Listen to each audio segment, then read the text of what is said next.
I'm sure you've noticed that male waxing, male grooming has become more and more popular these days. Today I'm going to take you through male waxing in the brow area for Peter. So we want to keep in mind that men don't typically want to look feminine with their brows being shaped, arched, groomed. They just want a nice, clean look. So the first thing, I've already washed and sanitized my hands, have my gloves on, and that's for protection of my guests as well as for myself. And I'm going to start with the zinc oxide wax today. We can see that it's a nice consistency. It's nice and creamy, so pretty to look at. It's a Satin Smooth zinc oxide wax. It doesn't run off of the applicator. If it did, it may be a little bit warm to be using on our guest. We don't want it clumpy either because we want to make sure that the wax is not too cool. It needs to be just the right temperature. If it's too cool, you could have the same type of problems with wax that's too cool as you do with wax that's too hot. It will lift the skin. So correct consistency and temperature is key. So we're going to start with cleansing the area first using our Satin Cleanse. The Satin Cleanser is great for prepping the skin. It doesn't strip away any of the important things that are in the skin. Leaves the skin nice and conditioned but clean. A little bit goes a long way. You want to make sure that the product is dry on the skin before you apply your wax. I like to start with combing or brushing his brows up, and I can see here that there's probably a couple little hairs that I want to go ahead and trim before I get started. During our consultation, Peter and I discussed just giving him a nice clean look. We're not really going to be adding an arch to the brow. We're just going to give him a nice cleaned up look, and we're going to trim a couple of the hairs here, as well as clean up the area in the middle. So let's take our scissors. And one common mistake that can happen when you're trimming the brow is if you are pushing it up with either a comb or whatever you're using to comb out the brow, in this case this mascara wand, you want to make sure that you don't hold the hair in place and then start trimming. Because when you release that, what can happen is you may notice that, oh my gosh, now I have a hole in the brow. So you want to make sure that it just rests naturally where it would be. So I'm going to comb it up, see what doesn't fit into the line that we're trying to create here, and then that's where I'm going to do my trimming. So we have just a little trim here and here. And let's take a look at this. And we're going to trim here.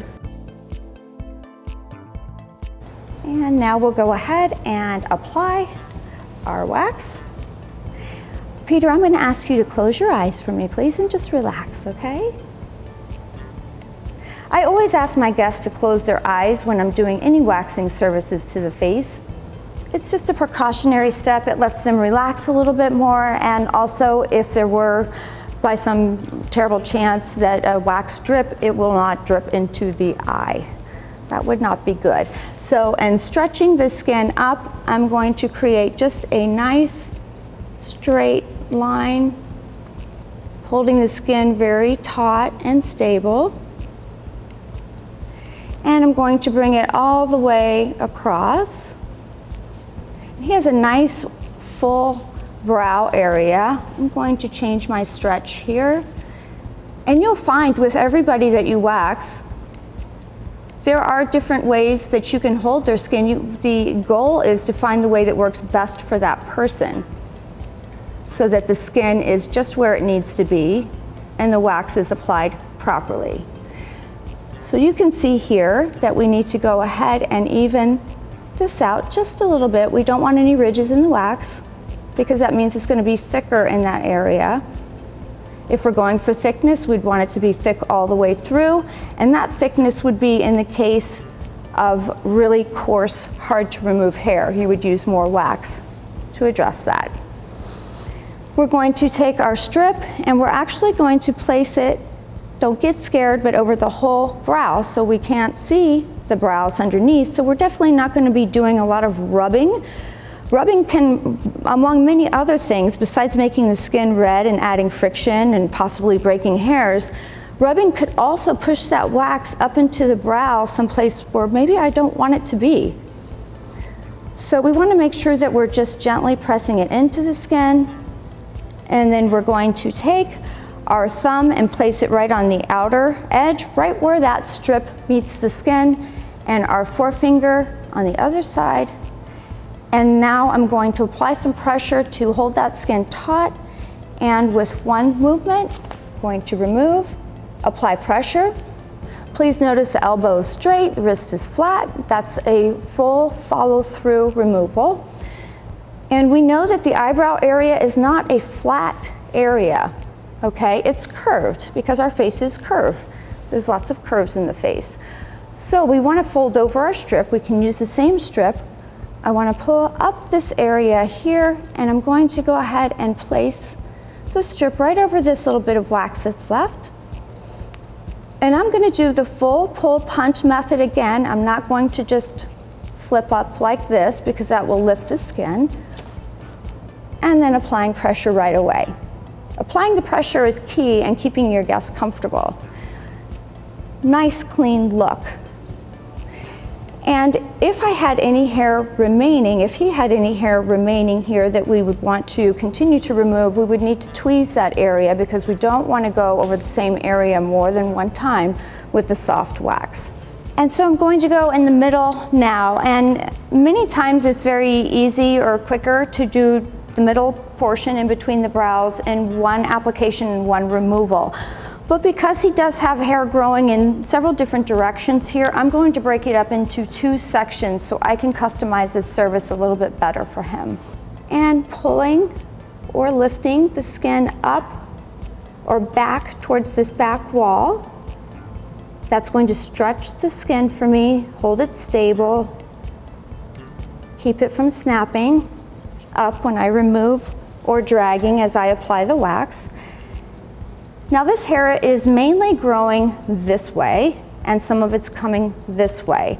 So what I'm going to do is place the strip right down, and as we've done with the brow area, under the brow, I'm going to just press. I don't want to spread the wax any further over or any place that I didn't put it intentionally.